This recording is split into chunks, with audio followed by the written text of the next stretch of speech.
안녕하십니까. 더불어민주당 원내대변인 이수정입니다. 오늘 4가지 내용으로 말씀드릴까 합니다.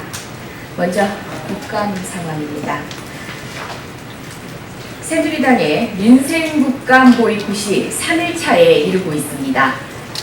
농민 쌀값 문제, 지진 문제, 북핵 문제, 산적한 과제를 뒤로한 채 뛰쳐나간 새누리당의 빈자리에 국민의 원성이 높습니다.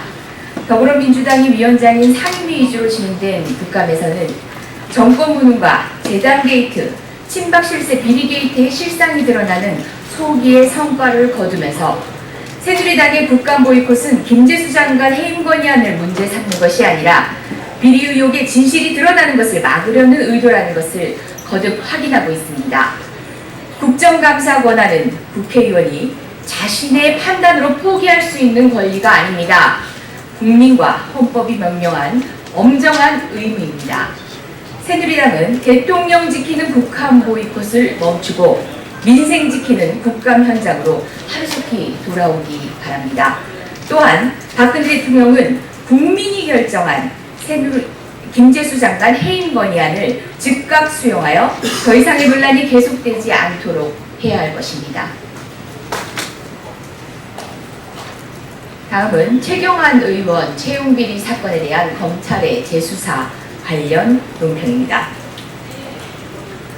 오늘 언론을 통해 불법 채용비리 혐의를 받은 최경환 의원에 대해 검찰이 재수사하겠다고 뜻을 밝혔다고 합니다. 당연한 일입니다. 하지만 검찰은 이번 재수사가 최경환 의원에게 2번째 면죄부를 주는 수사에 그칠 것이라는 국민적 우려가 있다는 것을 명심해야 할 것입니다.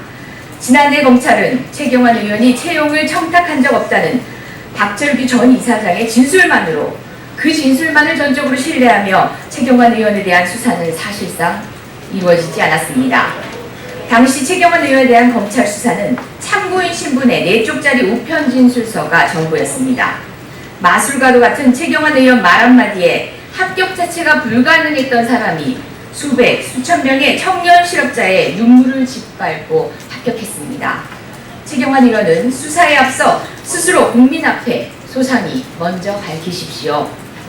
그것이 그동안 최 의원을 지지했던 국민들에 대한 최소한의 예의입니다.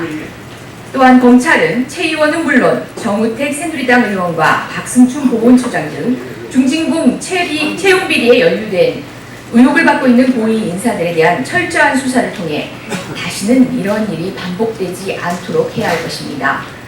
검찰에게 주어진 마지막 기회입니다.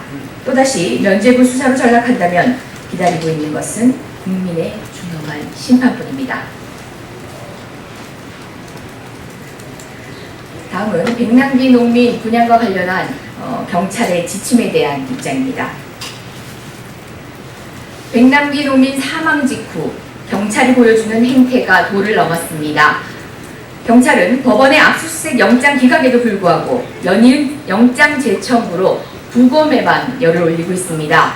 유족들의 가슴에 대못을 받고 있습니다.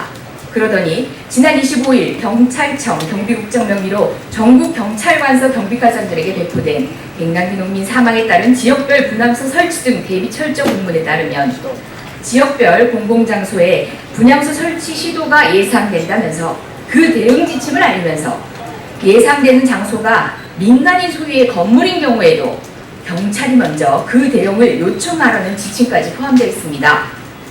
다시 말해 경찰이 출동할 법정 요건이 되지 않는 경우라도 건물 소유자가 요청하는 방식으로 편법으로 경찰 병력을 파견하라는 지시인 것입니다. 며칠 전 백남기 농민 사망 직후 서울대 병원에 대규모 경찰력을 동원한 이후 병원 측의 요청이라고 둘러댄 것과 정확히 일치합니다. 관리 주체가 방관하더라도 적극적으로 차단하라, 경찰 가서 주변 인도 등의 분향소가 설치되지 않도록 적극 대응할 것까지도 주문했습니다. 무리한 부검 시도에 이어 분향마저 막아선 경찰은 인간적 도리마저 짓밟았습니다. 이철성 경찰청장의 자격 없음이 재차 확인되고 있습니다. 치명적인 결함인 음주운전 경력에도 불구하고 이 경찰청장을 임명한 청와대의 의중이 바로 이런 것입니까? 더불어민주당은 계속된 경찰의 진상규명 방해 행위를 절대 묵과하지 않을 것입니다. 마지막입니다. 김영란법이 오늘부터 시행됩니다. 관련된 입장입니다. 오늘 부정청탁 및 금품 등 수수금지에 관한 법률, 즉 김영란법이 시행됩니다. 김영란법 시행으로 부정부패 없는 청정사회 대한민국으로 하는 그 첫 발을 내딛게 될 것입니다. 떳떳한 만남, 공정한 행정, 페어플레이의 시대가 열린 것입니다. 지난해 국제투명성기구가 밝힌 부패 인식지수는 OECD 국가 37개 중 27위에 머물렀습니다. 그런 만큼 김영란법은 우리나라가 한 단계 업그레이드되는 계기가 될 것으로 기대합니다. 그러나 여러 상황에서 애매모호한 단속 기준으로 여전히 국민은 혼란스럽습니다. 정부는 명확한 적용 기준을 세우고 억울한 피해자가 생기지 않도록 해야 할 것입니다.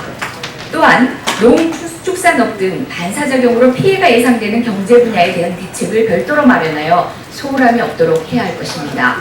무엇보다 경찰과 검찰은 김영란법을 핑계로 수사권을 남용해서는 안 될 것입니다. 더불어민주당은 김영란법 시행과 함께 투명하고 공정한 대한민국을 만드는 것에 앞장설 것입니다.